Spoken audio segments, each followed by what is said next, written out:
నిరుపేదల పార్టీ, పేదలకి పెత్తందారులకి పార్టీని మాట్లాడుతూ ఉన్నాడు ఆయన. వాళ్ళ ఇంట్లో పాప అందరికీ డబ్బులు లేవంట, వాళ్ళ పార్టీ ఎమ్మెల్యేలందరికీ డబ్బులు లేవంట. కాకినాడలో ఉన్న ఈ మాఫియా డాన్ దగ్గర డబ్బులు లేవంట.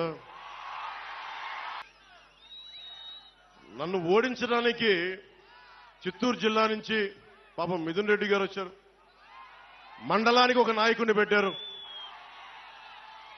అరే పవన్ కళ్యాణ్ దగ్గర ఏమంత శక్తి ఉందే? ఒక్కడి మీద ఇంతమంది కక్ష కడతారా?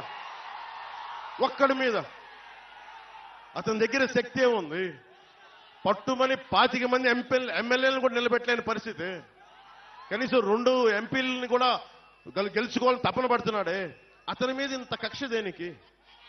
దేనికి ఇంత కక్ష? భవిష్యత్తు మనమని తెలుసు. వైసీపీకి నిలబడతాం, కొట్లాడతాం, చొక్కా పట్టుకొని ఈడుస్తాం, రాజకీయ నాయకుల్ని అకౌంటబిలిటీ తీసుకొస్తాం, జవాబుదారీతనం తీసుకొస్తాం. ఆ భయం